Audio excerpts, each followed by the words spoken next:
Hello, everybody. Dennis Prager and Julie Hartman, the Dennis and Julie podcast. Christmas special. But worthy of being heard at any time of the year. Absolutely. Even if you're listening in July. The points to be made will be worthy of hearing in the summer. But I do have a number of thoughts. And I'll begin with one biggie. So I've made, I can't remember when I didn't do this. I would say to strangers, Merry Christmas. As a Jew. As a Jew. Oh, yes, that's right. It's important to note that Christmas is not my religious holiday. Hanukkah is my religious holiday. But I say, in America, Christmas is a national holiday. People don't realize that. And I'm a member of the American nation. So I honor... Not only do I honor my fellow citizen, most of whom are celebrating Christmas, I am honoring my fellow citizen. That's my point. Most of them are celebrating Christmas. Why would I not say Merry Christmas? I have passion on this, as you could probably tell.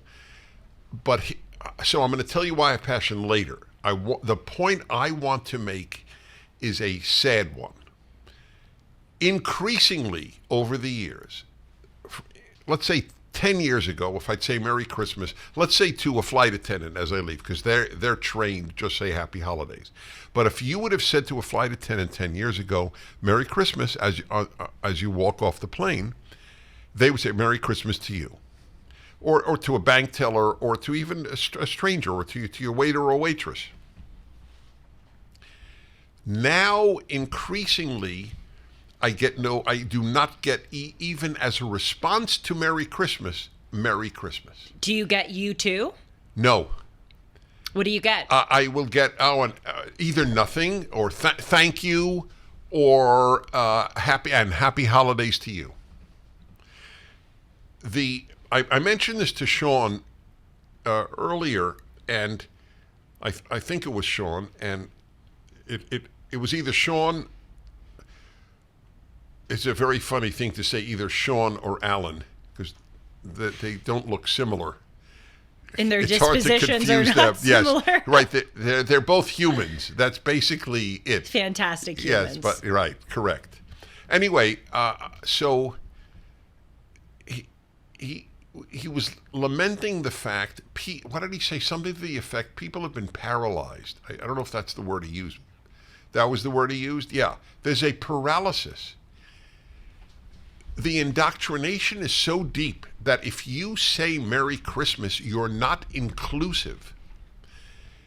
This is the terminology of the very pathological world of the left. And it is pathological. Something so beautiful as Merry Christmas. Did I ever tell you the story of the woman at a law school in Indiana who worked against having a Christmas tree in the main building lobby because it wasn't inclusive?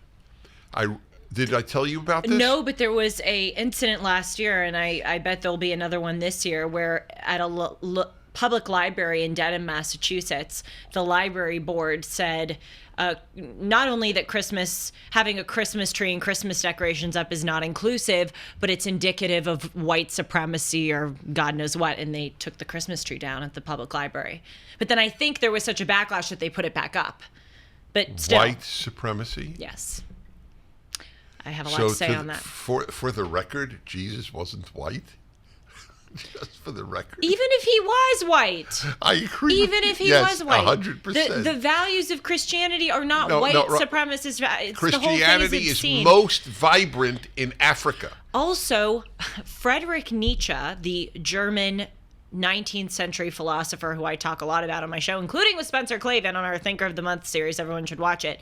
He was this guy who thought that basically you divide the world between good and evil. Friedrich Nietzsche divided the world between the strong and the weak. And he thought, basically, if you're a good human being, you'll be strong and you'll kick everyone else's derriere. And if you're weak, well, you're just weak. And so he mockingly called Christianity a slave religion because he said Christianity is what slaves used to argue their way out of slavery. And Christianity was the main vehicle of thought that ended the practice of slavery. Now, Nietzsche was saying it mockingly and disparagingly because in Nietzsche's mind, if you're a slave, then you deserve to be a slave because you're weak.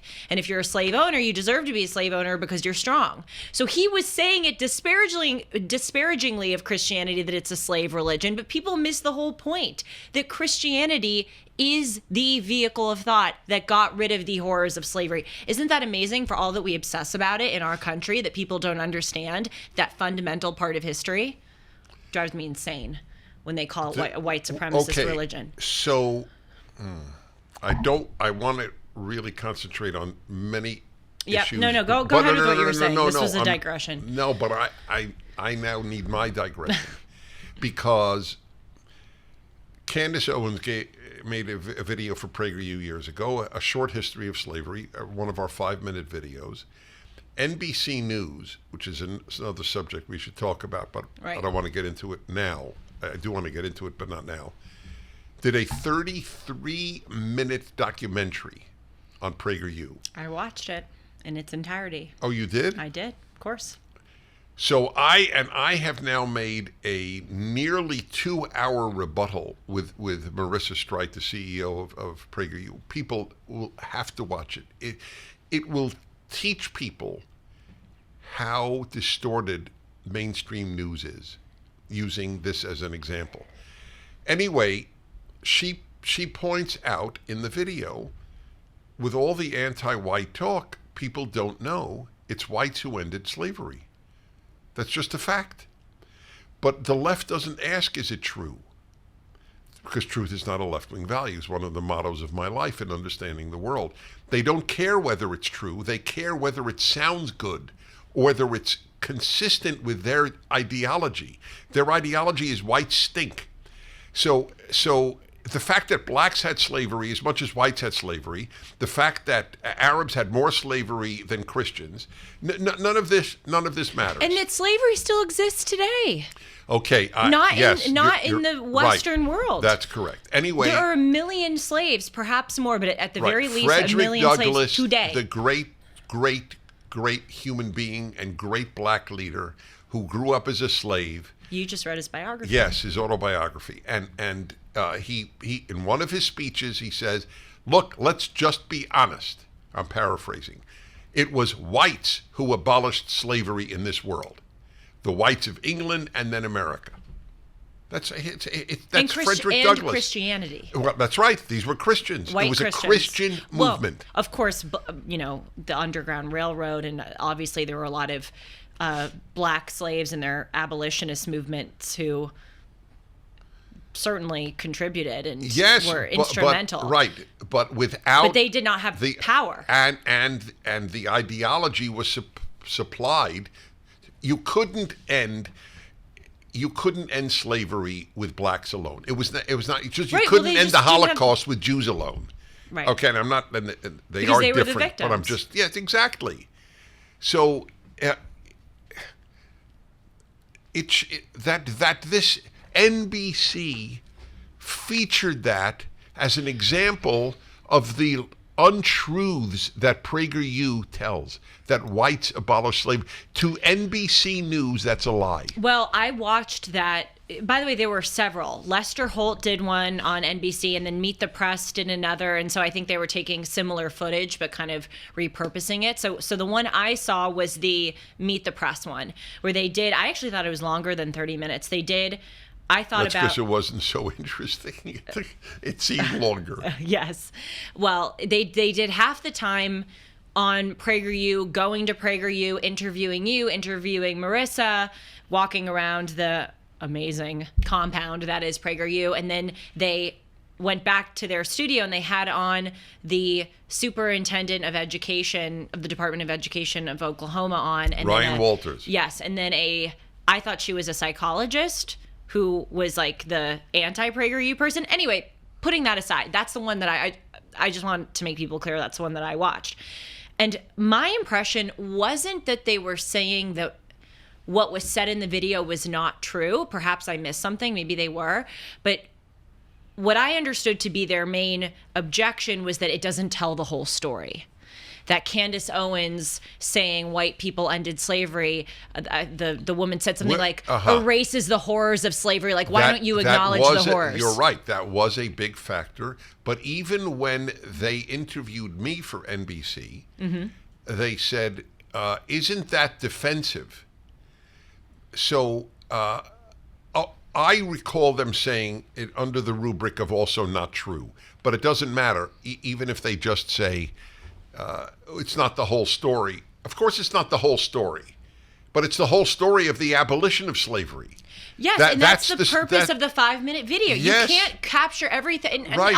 also, like, I mean, what are we, 5-year-olds? Obviously, everybody knows and understands how horrible slavery was. Right. I mean, I don't understand that argument. Listen, if there were, as a Jew, let me say, if there were an ideology that had stopped the Holocaust, I would be very interested in just publicizing that ideology. There wasn't, unfortunately. Right. And also the purpose of PragerU, and you cut in if you think I'm not synopsizing it correctly, because you would know better than anyone.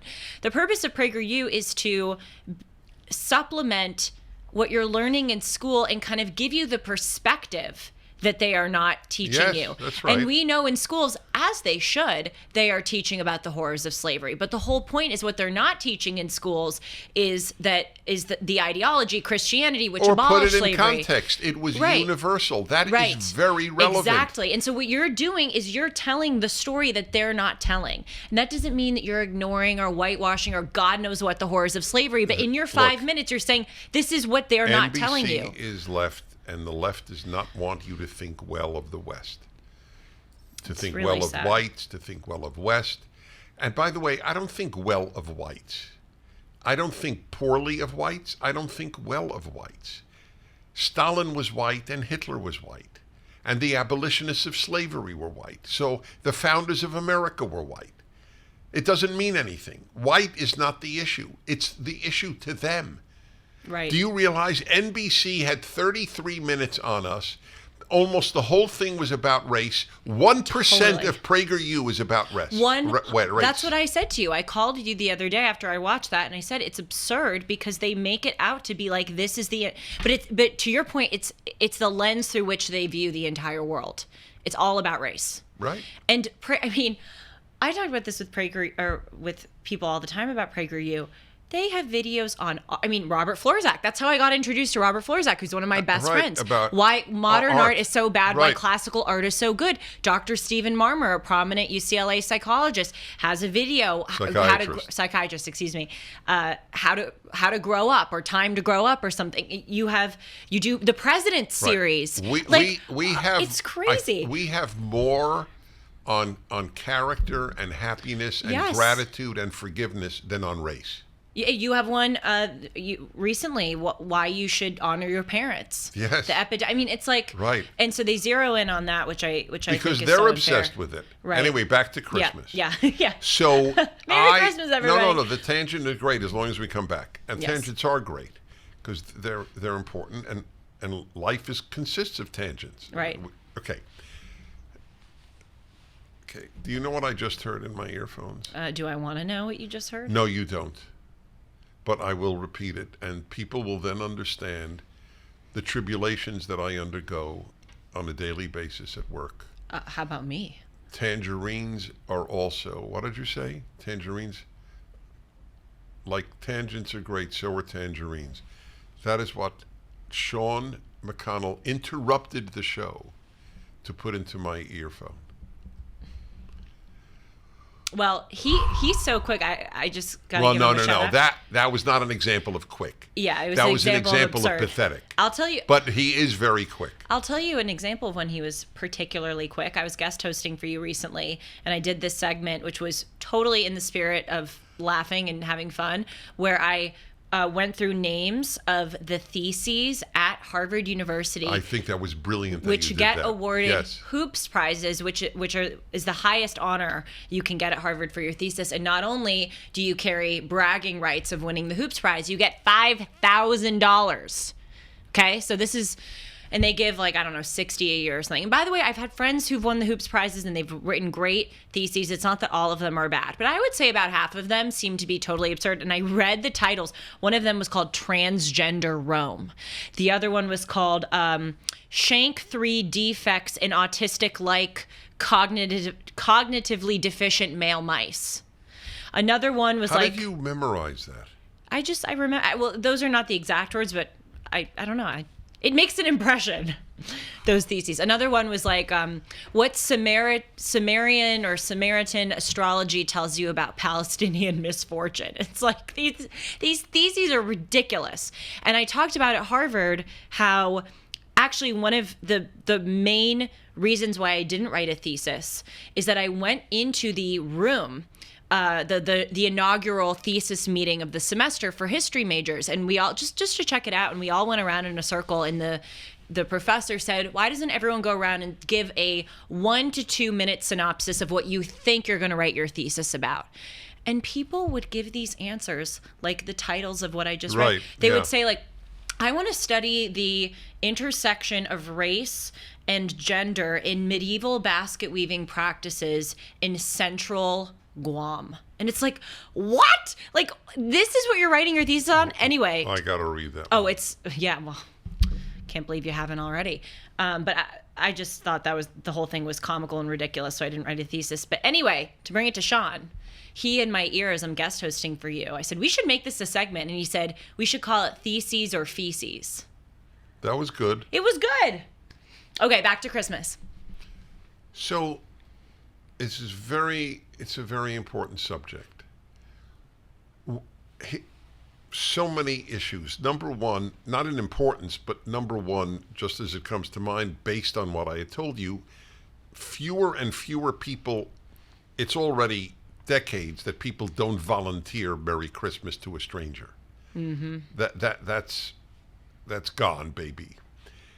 But now it's become, they don't even respond to Merry Christmas with, you'd think, to mix metaphors, it's now kosher.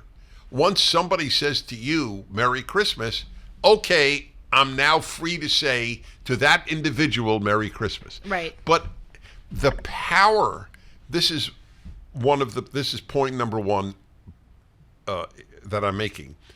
The power of society is virtually infinite to influence the human being in the wrong directions. Now, it can influence people in right directions, obviously. Right. But the power of society to have you believe drivel, it is drivel that Merry Christmas is not inclusive. And it is the most inclusive religion to ever exist. But even if it weren't, it doesn't matter. It's my society says Merry Christmas. You're and right. I give a Jewish example because a lot of Jews think it's not inclusive. I'm embarrassed to say as a Jew. And so in Israel, okay, the radio, the TV in Israel on Friday night says Shabbat Shalom.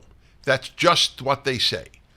Is that not inclusive? 20% of Israel is not Jewish. So Shabbat Shalom, Sabbath peace, is not inclusive. Yet on the street, does anybody think not to say Shabbat Shalom to a stranger, lest the stranger not observe Shabbat? Right? Or the Jewish New Year, Shana Tova, good year.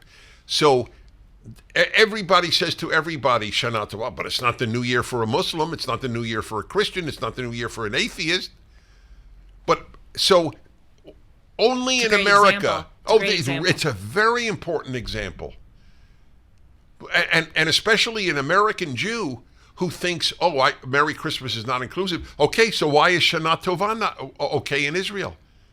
By the way, it's a great rule of life. I've followed this all of my life.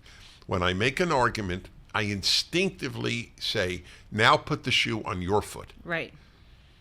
And let's see how it fits. Mm-hmm. So, number one, the power of society.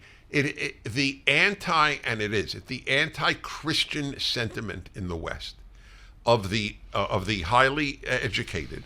That's where it's coming from the cesspools known as universities. That's where it started. By people who are shallow. People see. Not only are universities the incubators of poisonous ideas, they're also, people don't realize, because it's they don't want to think about this. Most professors are deeply shallow, superficial thinkers. That's what it's painful to think about, because if professors at universities are shallow and superficial, we're screwed. And we are, by the way. That's correct. But they are. They are shallow and superficial. And very unimpressive, I might add.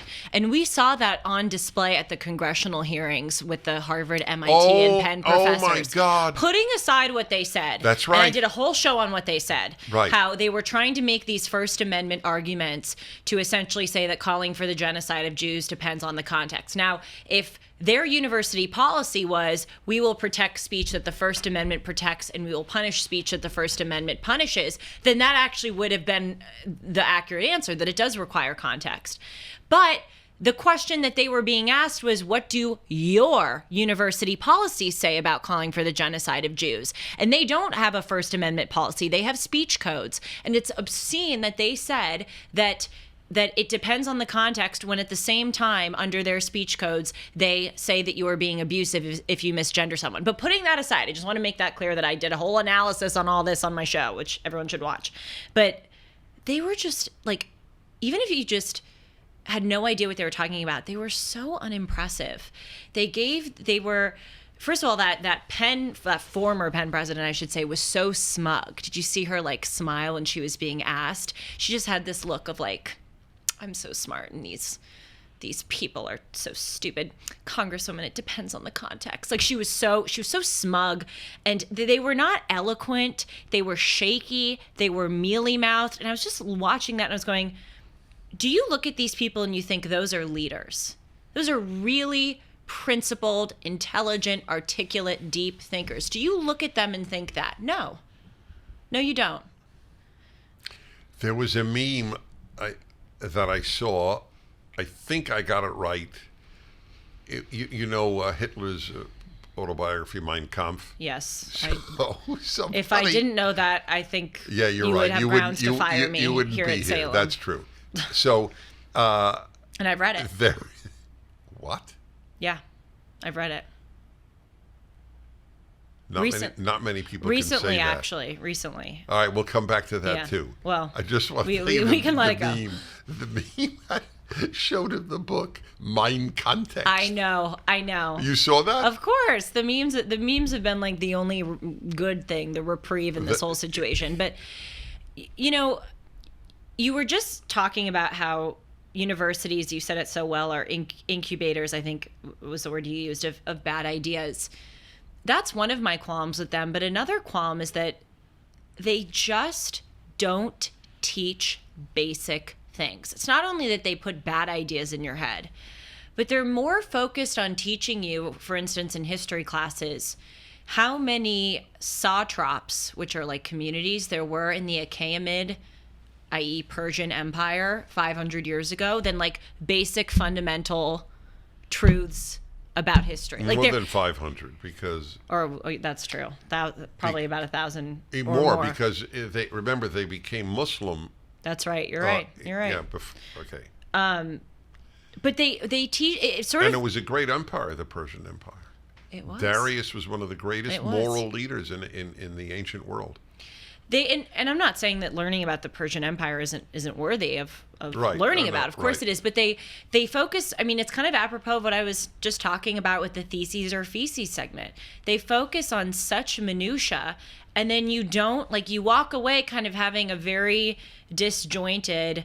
You know a lot about yeah. a little when you graduate a university. Yes, but you don't know the basic things. Right, exactly. You know, you like don't. if my child went to high school and took a year-long U.S. history class and only could really walk away with understanding that the United States of America is unique compared to other countries, I would be happy. I would hope that they would learn more, but if that would be like the one That's thing right. that my child would That's take right. away, Yes. that the American experiment has been Unique. extraordinary and above and beyond anything that any other culture has ever accomplished, I go, you know what? It was worth my tuition if I'm sending them to a private school. But you don't even learn that. I didn't even realize that when I graduated from high school. That's right. That is so fundamental. And so to Oh, bring if somebody said that in your high school, or at least today, they would be considered a white supremacist. But they don't teach, like, they should have at high school and college, especially in the United States, mandatory classes on Christian theology, putting aside whether or not students believe. It's kind of this whole Merry Christmas conversation. It's like, even if you're not a Christian, this is our nation. This is a national holiday. We say Merry Christmas. They in American schools should teach people about Christianity because it has been the basis of our value system. And also, 2 billion people celebrate this religion. It's something that you ought to know in order to be an informed citizen. You told me recently, and this was astonishing, that only like 45% of American young people know what Auschwitz is. Mm-hmm. I'll make a bet for you. If you took a poll of young Americans and you said, what does Christmas celebrate? I don't know if they would be able to answer you. Really? I don't think they That's would be. I don't think. Maybe the majority would, but I think there would be a significant double-digit contingent who would say, "Well, it's Christianity, but what exactly is it? What is? Oh gosh, what is it?" I think they would struggle to identify that it's what Jesus' percentage of your fellow students at Harvard, and you only graduated 2 years ago? Less Less than 2 years ago. Yeah, year and a half ago. That's amazing. I know. Okay. I'm getting old, so, though. Yeah, I know, it's clear. So, what percentage you think can name the 4 Gospels? I could not name the 4 Gospels when I graduated a year and a half ago. Wow. I could not. No. I mean, I'm not wagging my finger. 50 years ago, 90% of the students. Oh, I bet I them. could not name them. Prior to encountering your Bible commentary, I didn't know who Abraham was. That's a great point. I didn't know. That's right. They don't know who Abraham is. That's I would correct. understand the Adam and Eve. I think like most people know the Adam and Eve story. They don't. But vaguely. But super vaguely. I mean, I never heard of Cain and Abel. Never heard of Isaac or Jacob. I've had to do, I call it my second education. Over the past year and a half, have been a fiend, as you know, as far as reading. Like, I inhale books now. I read like 2 a week, and it's fun. I also do it for my job, but I do it for fun. But it's amazing how I've had to get up to speed on these things that I didn't learn. Like that's my point. In college, you should have a mandatory class where you don't need to get into the depths of theology, but just basic things. What are the Gospels? What? Who is Abraham? Who's Abraham? Right. What are the 10 Commandments? How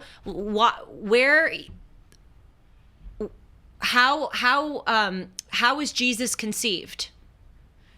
Just basic stuff. Again, just to be an informed citizen. That's my whole reason why I got your Bible commentary when I was a sophomore in college. I got it because I knew that I didn't know this stuff, and I just wanted to be informed. And then you not only made me informed, you also made me religious. That's an achievement. It's good for the world that I did. So I want to go back. I'm in charge of going back to I'm the sorry. main road. I guess no. I guess That's I'm in charge of exiting. That's fine.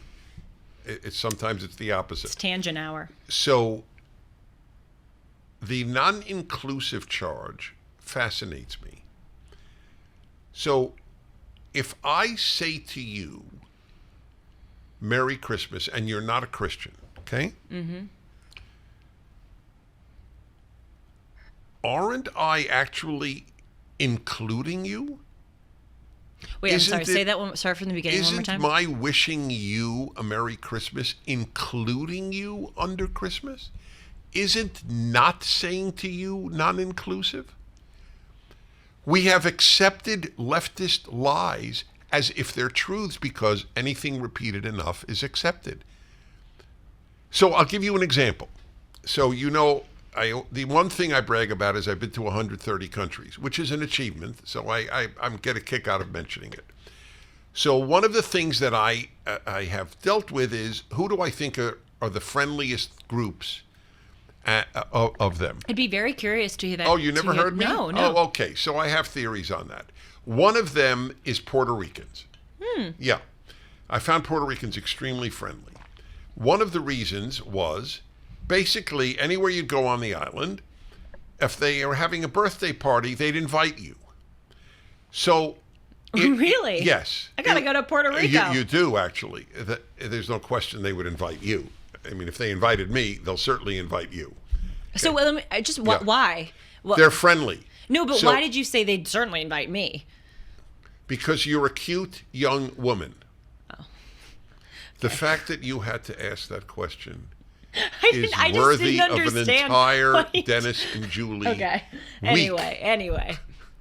I truly didn't understand why you said it. And you know what the joke is? There is not a single viewer or listener who didn't understand it. Okay. I know you didn't. I want to put I it know. back I over my agree head with you. now. I know you didn't, and it's charming. It's totally charming. Okay, so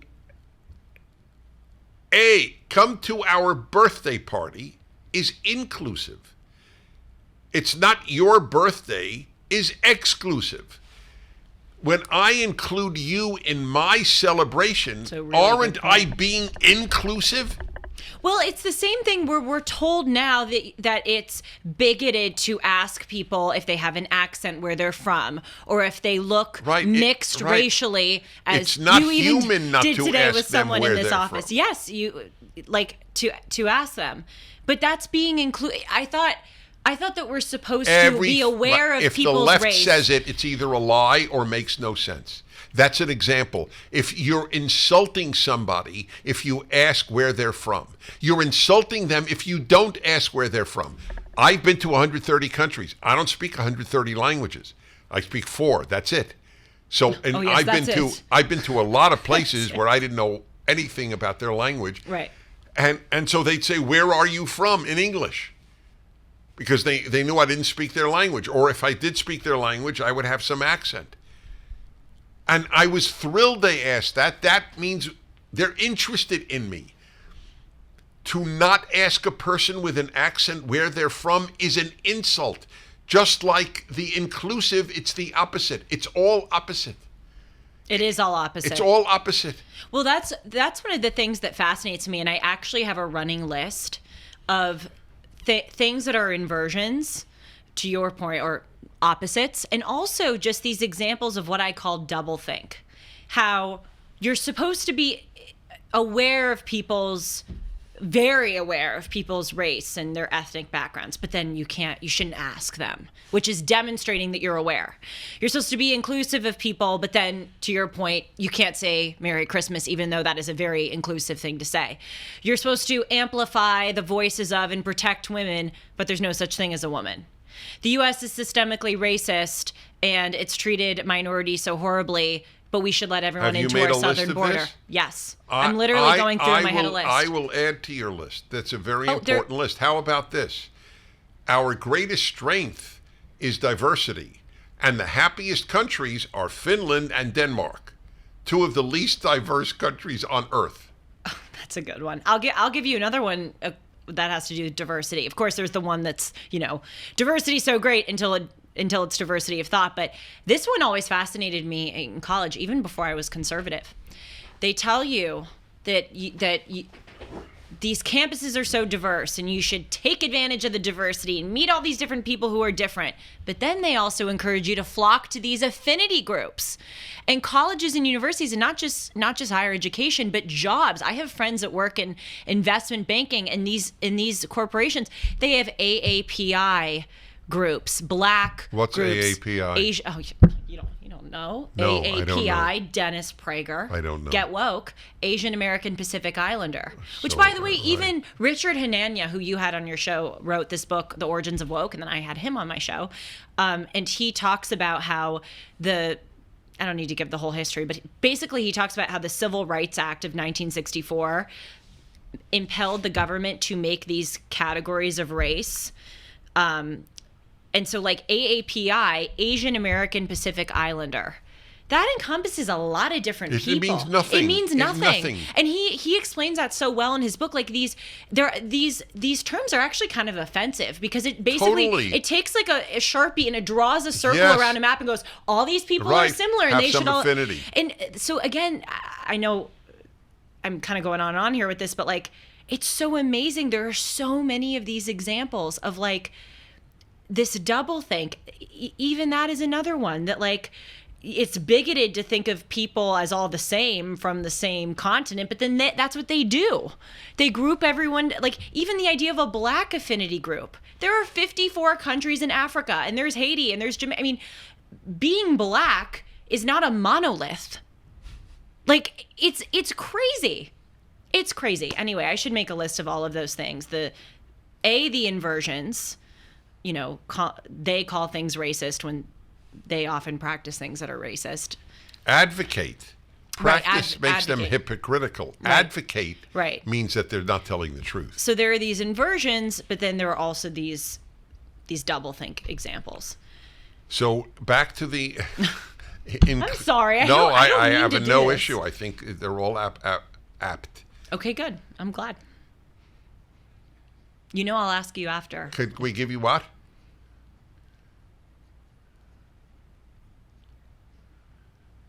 Okay. He has just asked for a Christmas gift that I not hit the mic and you not hit the table.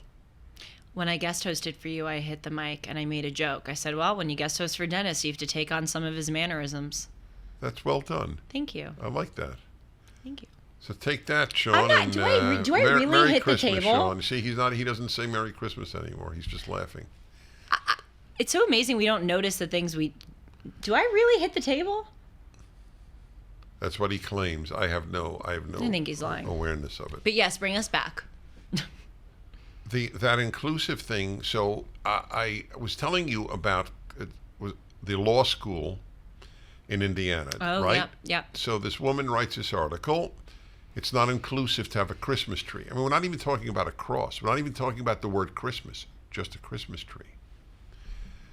Wholly secular societies even have Christmas trees. So it's not inclusive. So I invited her on, and this was in a time where she obviously either couldn't or didn't do homework on who I was and decided to come on a national radio show. Uh-oh. And I felt actually a little bad for her because I had no sympathy for her article at all. I was very respectful, but I said to her, I just want you to know I'm a Jew, and I want my college to have a Christmas tree. It's Christmas. Why do you think, and this woman was not Jewish, she's just a leftist, why do you think that I would be offended by a Christmas tree? Explain it to me. I don't get it. The country celebrates Christmas. I am a member of that country. What'd she say? And I didn't say this, but I could have said, if I am that offended as a Jew by a Christmas tree, I don't belong here. I should be in a And you need to Jewish get your head society. checked. And I need to get my head checked. I mean, it's beyond belief. The vast majority of my fellow citizens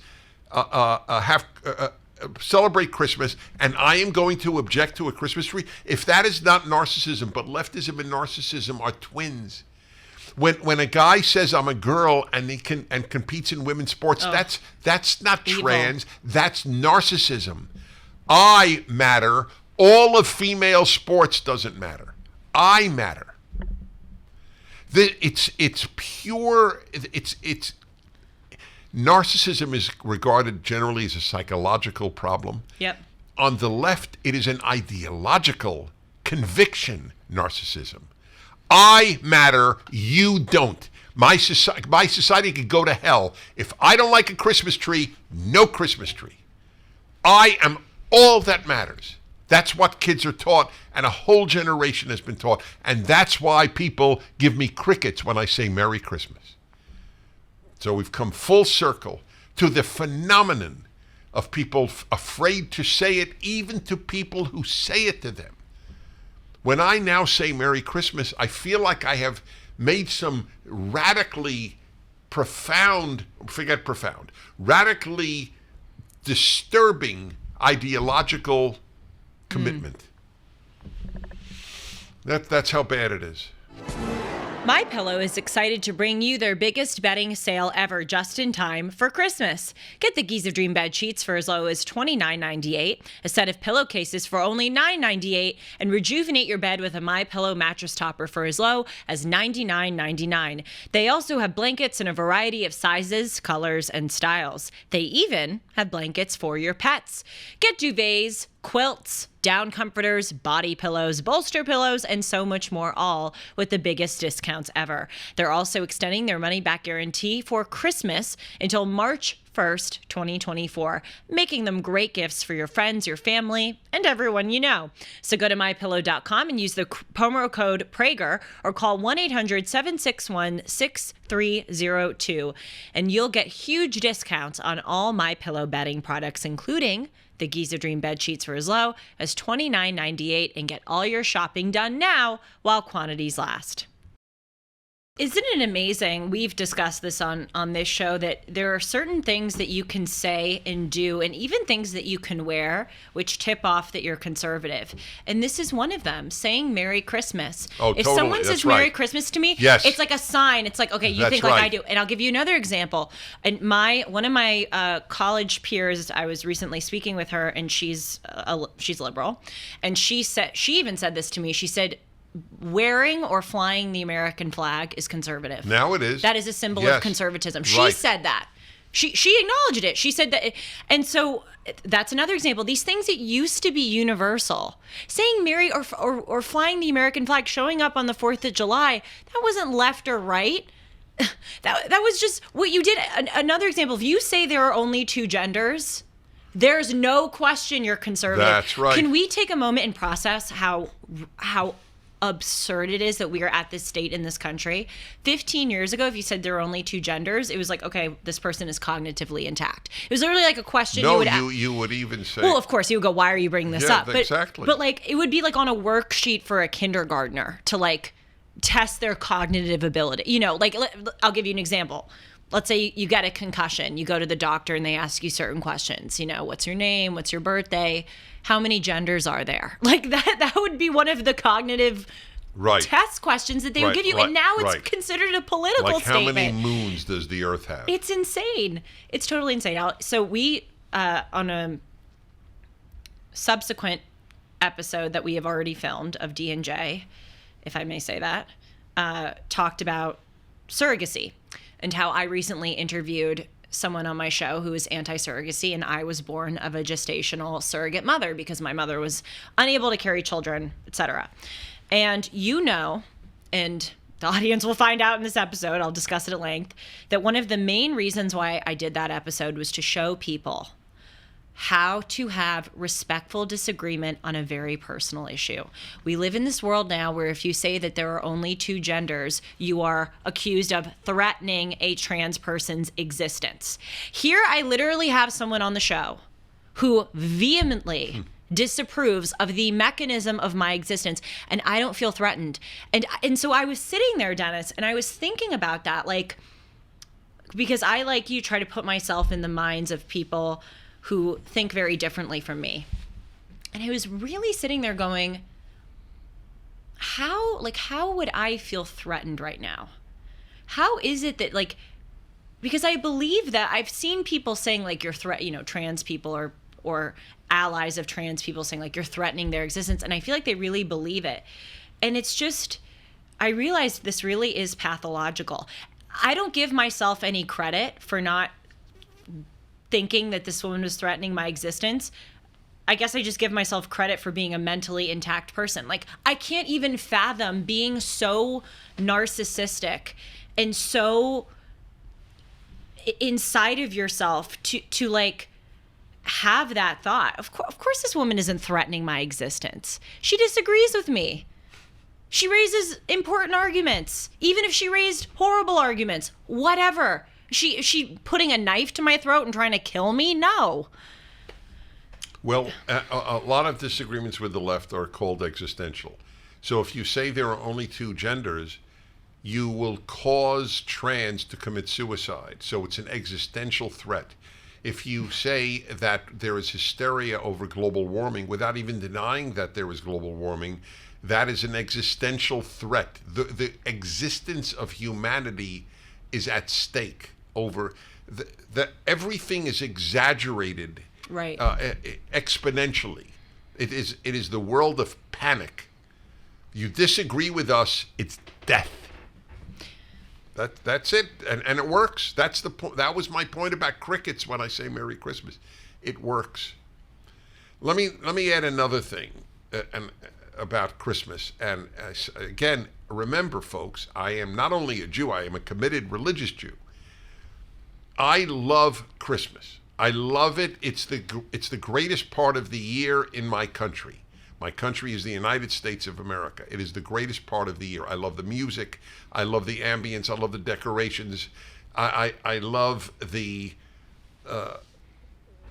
whole ethos of the time. I like that people are buying each other gifts. I love that people have Christmas trees. It's all. Why wouldn't I like it? You're not. I will go on a limb. You are not healthy if you dislike it. There is a dark place that motivates your reaction.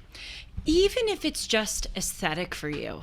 That's right. Even if it's just the Yes. beautiful lights and the Christmas tree and the fanciful idea of Santa and the presents, like even if you're celebrating Christmas in a totally secular way, like there's just, it's a joyful time of year. You're absolutely right. If there's something to you that you hate Christmas, or you want to cancel Christmas, right? Society would be better off if we didn't. It is very unhealthy. Well, look, this is a project for people. This whole stuff gives people a sick, deranged kind of meaning.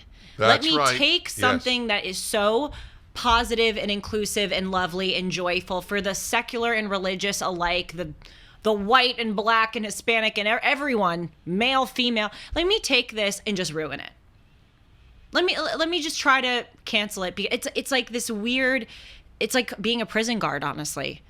It's like people want this perverted kind of power to prove that they can do something. Well, it does emanate, in my opinion, from a deep ennui. It's a French word. We translate it as boredom, but boredom is less deep than ennui means. A boredom of the soul, and that's what we have, is a boredom of the soul, and people fill it with things that give them meaning that are meaningless. What do you do to celebrate Christmas? Well, look, again, so what do I do is, well, Christmas Day, I don't listen to classical music. I listen to Christmas music. And I love it, whether it's in my car or even in my house. And I revel in the ambience of the day. Now, do I have eggnog with my cigar was the question that came in my earphones, which teaches me the lesson not to wear earphones during our broadcast. But no, I don't. But but my wife is converted to Judaism, so she is as Jewish as I am. From the perspective of Judaism, a convert is the same as a born Jew. But she comes from a Christian home, so I have all of her family over, and we have a very big Christmas dinner, which I love. I even wear my kippah at the dinner because it's my way of both reminding everyone that this is the Jew in your family who is enjoying this with you and hosting it, because it's a holy day. It's not my holy day, but it is a holy day, and it is their holy day. And so I open up with a prayer, and it's a very beautiful time for my wife and her family, and especially for her family, but especially for my wife too, because she has all the people over. We have a lot of people over. But now before, I love that the Jews are hosting the Christmas celebration. Oh, I love it too. Yes. It says so much about who you guys are. Well, it also says about America. See, yes. this is quintessentially American. So I, as you know, have a close friend, doesn't even describe it. This person is my best friend in the world from college, and he is Muslim, and he grew up in a very, very, very religiously Muslim household. And his parents were immigrants from Bangladesh, and he grew up in the Bronx. And he was on the phone with me the other day, and we talk all the time about America and our shared values. It's like just always a constant coming back in these conversations. And he said this thing, and he said, it really is so amazing that my parents could come to this country, first of all, and then in one generation have a son that went to Harvard and is going to another Ivy League business school and has an amazing job. I mean, that whole thing is just incredible. But he said, it's so amazing that my parents could come to this country and retain their Bengali Muslim culture. And he talked about growing up, like he would have Quran studies, and they would all go to mosque at the same time, and they would, there was this strong Bengali immigrant community. And he said it was just so great that we didn't have to give any of that up. We could retain that while being in a different country.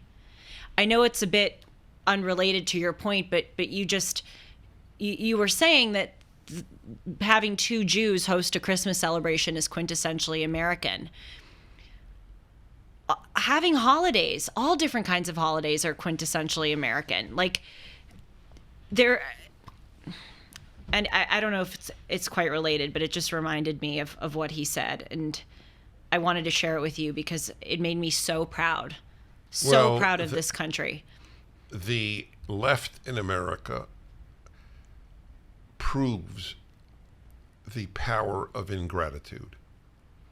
I mean, isn't that an amazing? I mean, it's something that's like obvious to us, but we need to be reminded of it. Isn't that really amazing that this devoutly Muslim immigrant family could come here and not have to give up or my devoutly Jewish family? Like, do you think being able, let's say you move to Iran, you think you could celebrate Christmas, keep your Western Christian heritage, moving to Iran or to China or to Russia or to Saudi Arabia, or to literally insert hundreds of, or not hundreds, tens of names of other countries? No, you couldn't.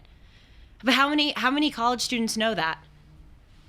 How many people actually appreciate that fact? Well, that's why I said, if you're grateful, you're not a leftist. And I mean that literally. I'll try never to exaggerate. It is not possible to be a grateful leftist. You could be a grateful liberal. You could be a grateful conservative. Leftism is rooted in ingratitude. And my old line, I don't know if I've said it on Dennis and Julie, in America, at a university, you got a BA in ingratitude, you got a master's in ingratitude, and you got a PhD in ingratitude. Yep. Well, so I was recently analyzing, apropos of this whole, Harvard, MIT, and Penn presidents' embarrassing congressional testimonies. I was analyzing how we got to this place where colleges and universities are so decrepit. And obviously there are a million examples that you could give. But one of the things that I learned from from Jim Hankins, who is a great Western civilization scholar, and he's still at Harvard, and he's been at Harvard for decades. And one of the things that he told me, and I shared on my show, was that as these college and universities student populations became more international, these universities started to have this idea that teaching Western Civ was intellectually imperialist, because you have these people coming from all over the world. Yeah, he's right. And it struck me as like, let's say you went to go study abroad in France, or literally insert name of any other country, and you had a required French civilization course or Persian civilization course or China, you wouldn't think twice about it. Right. You would go, yeah, that's the deal. I'm going to their country, just as I'm under different law, but I'm going to their university. This is their culture. Of course I'm obligated to take this class. It's only in America we have to somehow shirk our values. No, God damn it. We are American. We are the inheritors of Western civilization. It's not intellectually imperialist. You are coming here to learn from us here. And and it made me think of what my friend said about his parents. Like, his parents retained their Muslim, Bengali immigrant culture, but do you think they would think twice seeing a Christmas tree? No, they understand we came to America. These are their holidays. These are their customs. That's the deal I got into. We hold ourselves to perverse other standards there were compared colleges to other that countries. took down the American flag because they said it would be discomforting to foreign students. The American flag. And you know what? It's not the international students who are demanding this. That's correct. It's bizarre. It's the people here, our leftists, who are contriving these issues. Only at a university could that even be regarded as an issue. Gee, we won't have an American flag up at an American university because non-Americans might be offended. Why did you come here? Well, you know what's interesting to consider? Our inclusivity, like, the thing that makes America so great is that it's inclusive, and the thing that makes America so great is that it's free. But those two things have also kind of laid the seeds of the present problem. Yeah, because we lost our value system. To direct that freedom. There's no roots. There are no roots. Right. So the flower removed from the roots is now just flying in the air. It literally is grounded in nothing. Yes. So it's a great thing that we're inclusive and we have so many different kinds of people in this country, but then we've now taken that to an extreme. They have distorted the term inclusive. Right. When the Puerto Ricans invited me to their birthday parties, they were being inclusive. Everybody would understand that. Right. They didn't say, well, this is not your birthday party, so we can't possibly ask you to join us. When you say Merry Christmas and you celebrate Christmas, you're asking me to join it. Isn't that beautiful? Only to a leftist is it ugly. I'm so borrowing that point. It is so good. It takes it a step further, because again, it's not just that we're in America, this is a national holiday, but it turns their inclusivity argument on its head. But that's your point too, about the inversions. All of their arguments are upside down. The one I said and we didn't spend time on, but it is really worthy of 1 minute. We're constantly told that diversity is our greatest strength, which, by the way, there was no basis for that statement. I'm not against diversity at all. If we have e pluribus unum, one of our three mottos in our society, from many one, and we all affirm basic American values, e pluribus unum, liberty, in God we trust. I love diversity. I couldn't care less what race you are. But it is not true that diversity is our greatest strength. Well, you say in your Still the Best Hope book, you say it's not that diversity is our greatest strength. The way that we've managed our diversity is our greatest strength. Yes, that's right. But in and of itself, and again, the proof is that the left tells us how happy Scandinavian countries are. Why don't we be more like Scandinavian countries? Scandinavian countries are the model societies for the left. Well, they're also the least diverse. Mm-hmm. In Finland, virtually everyone is white, virtually everyone is Finnish, virtually everyone only speaks Finnish, or no, they all speak English, but everyone speaks Finnish. They come from the same Lutheran background as in Sweden, and They go, oh, look at the low crime rates. Well, there's a low crime rate in North Dakota. Generally speaking, where there is no diversity, there is much less crime. You know what my graduation speaker, as you know, was the former Prime Minister. By the way, forgive me. I'm so sorry because I'm going to forget. Japan. I'm not even making the point about whites and diversity. Japan has no diversity, zero, and it has virtually no crime. It's a very good example. What was I saying? Oh, yes. My commencement speaker was the former Prime Minister of New Zealand, Jacinda Ardern, who now works at Harvard or is like a fellow at Harvard, apparently. And the whole speech was her talking about all the great things that New Zealand has done. And the implication was, and you Americans, haven't figured it out. We did the gun buyback program where we got rid of all these assault weapons. We decriminalized abortion. We did this. We did that. And just like, there's so much to be said, but I was sitting there listening to that going, well, even if all those things are great policies, which I just dispute all of the things she mentioned are great policies. Let's say they were all great policies. Well, no bleep that you were able to do it in New Zealand when you have a population of 5 million people on an island that is ethnically and mostly, religiously homogenous. Like, it's absurd. It's like you can't compare this island to the most multi-ethnic, religious, diverse society that has ever existed, the United States of America. It drives me insane when they make those arguments. I know we're almost out of time, and this point is very much could be a whole D&J episode, but one of the things that has recently fascinated me is that in life, you really have to balance contradictions. And in religion, you have to balance contradictions. I actually got this whole kind of idea that I've been thinking about from G.K. Chesterton's Orthodoxy. He talks about this. Let's take Christianity, for example.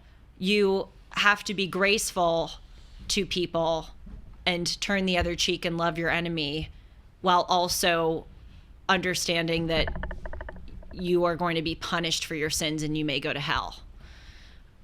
In life, we have to balance a lot of contradictions. You have to work hard and allow yourself to have fun.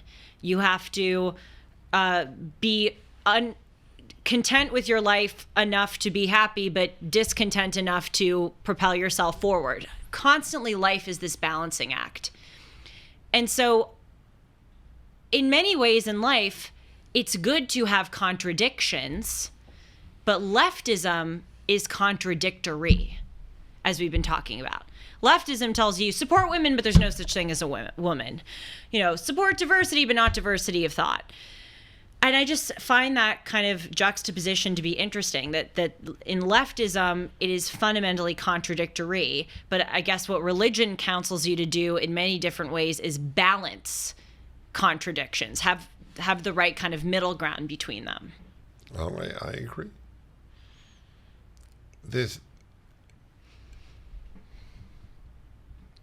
First on the middle ground, Maimonides, the greatest Jewish philosopher, spoke about the Shvil HaZahav, the golden road between two extremes. It's been a realization of mine for the last, it's relatively recent in my life. Humans are not naturally moderate. They are naturally extremist. Extremism is far more natural to human being than is the middle road. People don't like to live with contradictions. They like to live with what Jeremy Boring, who is a Christian and runs Daily Wire. I adore this man. He's a special human being. So he was talking to me. He says, what I see today, he says, among many Christians is, what was it?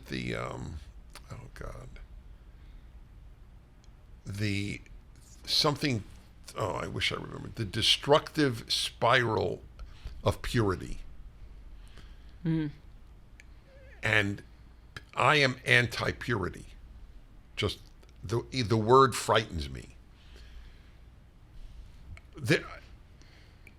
Purity doesn't exist in this world.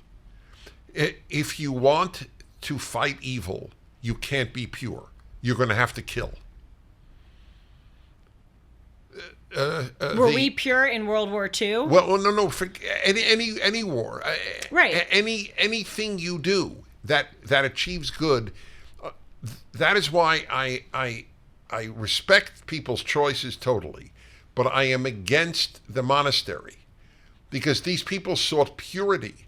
But while they may think theologically they're making the world better by praying all day, I don't agree with the religious Jews who study Torah all day. Right. And I'm writing a Torah commentary. I love the Torah. This notion that I won't dirty my hands in the world is purity, but good is not achieved.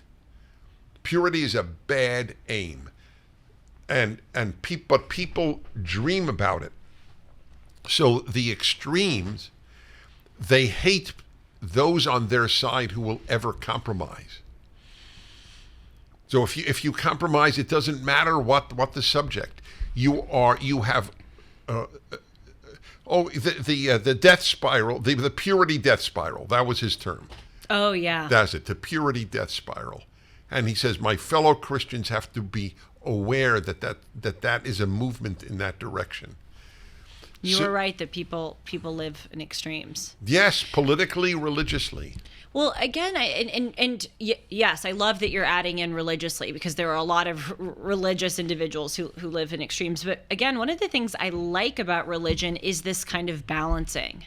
I gave the example of being appropriately graceful and, thinking about salvation and all of that good stuff, while also balancing that with appropriately punishing people and essentially balancing being kind to people with exacting consequences. Another such example in religion where you have to have this balancing act is like, you can't think too much about the afterlife. You have to be in this life. But if you think too much about this life and not the afterlife, then you're too much in this life. That's and perfect so example. A good religious person really balances those contradictions. And a lot of people from the outside would go, well, religion is inherently contradictory, because they're telling you that, to focus on heaven, but then also to do good worldly deeds. And it's like, no, you don't have it right. It's not that it's fundamentally contradictory. It's understanding that life is balancing contradictions. And so I find that way of looking at things, balancing contradictions, to be in such stark contrast to what we've been saying about leftism, which is truly inherently contradictory. By the way, to return to one of the most frequent themes that is controversial that I hold, that is why I am not a fan of the idea of sinful thoughts. That level of purity I don't demand from people. I want good actions much more than I want pure thoughts. You've really convinced me on that issue. You have. Wow. Not that I was never a pure but thought still, absolutist. Yeah, no, I but, understand, but it was still an ideal. And one of the most convincing arguments I think that you give on that is that we're pressure cookers. Like we need to release some steam. Yes. And I would so much rather people release that steam in their head than acting on it. Yes. Exactly. Like yell at your parent in your head. Right. If it means you're not yelling at your parent in real life. Yes. Like I find this sometimes with my sister who has autism. Sometimes I feel, resentful that, I don't always want to spend my weekends going and seeing her. That's right. But if I allow myself to have those thoughts, not that I've ever been unkind to her a minute in No, my life. but that's the whole point. Then I don't care what your thoughts are about your sister. Right. If you told me I only have pure thoughts about visiting my severely autistic sister, you'd probably think I would know you're lying to yourself. Of course. And you wouldn't be Julie, and we wouldn't have Dennis and Julie. Well, I also just wouldn't be a normal human being. No one would have pure thoughts about going to see their autistic sister. Right, in but their there group are home people every who week. will be guilty about not having Right, pure thoughts. right. And when we get to the sexual arena, that's the most dramatic arena of where many religious people demand purity of thought. As we know. As we know. Merry Christmas! Well, it is Merry Christmas. That is exactly right. But again, these and conversations... say it to everyone. What is it? We wished you a Merry Christmas. Wait. What is my favorite one, Sean? Have a holly jolly Christmas. And a Happy New Year. And a happy... Yes, but... And say it... What is it? And say it to all you know. Say hello to friends you know and to everyone you meet. So say Merry Christmas to everyone you meet. Can I say something that maybe is not the best thing to say, but it's true? I say Merry Christmas to everyone. I really do. And I'm very jovial about it because I want to set a good example. I think in life it's very important to be a good example to everyone, not just people you like, but people you don't like. And not just people you know, people who you don't know. So I say it to everyone. But when I see someone who has like purple hair and is wearing like so do you? Yeah, I will admit I say it a little extra loud. Like I that's find funny. the people who I think would hate it, and I go, Oh, and by the way, Merry I Christmas. I know you'll get mail, or I'll get mail. You'll whatever. get the mail. Yeah, I'll get it. I don't say Merry Christmas to a guy I know is a rabbi, not because it'll be offended, but it's. I get it. Oh, interesting. Yeah, Huh. because I understand he'll think it bizarre, and I don't. Again, I'm not pure. I have this value to everybody, but there are people where I understand where it would be jolting to them.